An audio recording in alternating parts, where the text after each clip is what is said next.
Welcome to part 2 of the basics of graphing. So now that we've learned how to label our graph correctly, in this video I'm going to show you what it should look like when you create a graph, including actually plotting points.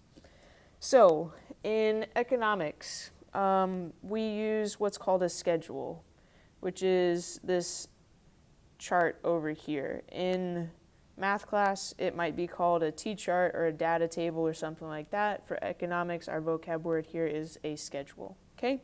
It just gives us the numbers that we're going to need to actually draw the graph. So, in this case, the schedule here has dogs versus cats. And so when I'm trying to come up with a title for my graph, we're not going to get fancy. My title is literally going to be dogs versus cats, because that's what I can see in my schedule. Generally, the left column, which in this case is dogs, is going to be my x-axis. So when I'm looking for my x-axis title, again, nothing fancy, it's just going to be dogs. And when I'm trying to see how many tick marks or little lines I need to put, in the dogs column, I can see the largest number is a 4, which means I need enough tick marks to get to 4. So remember, we always start at 0 here. And then we'll go and add our tick marks until we get to 4. Okay? And the same way, the right column usually is going to be our y-axis. And so this is what I'm going to title my y-axis. It's going to say cats. And again, the largest number here is a 4, which means I'm going to start at 0 and I'm going to add my tick marks until I get to 4. Okay? So now that we've done that, we need to remember how to plot points.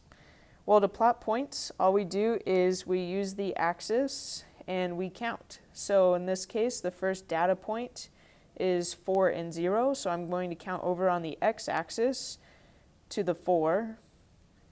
And if you want, it's totally fine as long as it doesn't get too sloppy. You can draw sort of a little dashed line on the 4, right? So I'm at 4. And there are 0 cats in this case. And so where the 4 and this 0 line intersect is where I'm going to draw my first point. Okay? Then we've got 3 and 1. So the 3 is here. It's kind of how the line goes, right? And then we have 1 cat.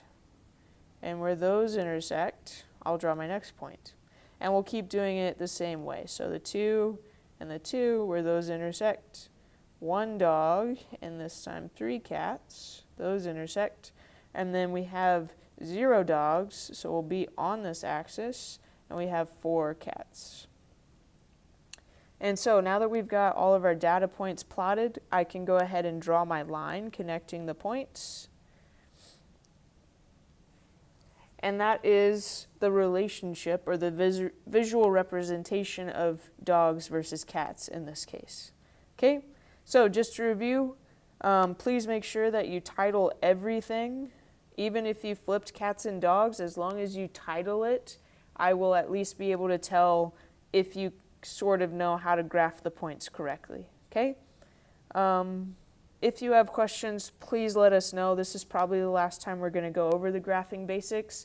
From here on out, we're going to expect that you can do this without a lot of intense instruction.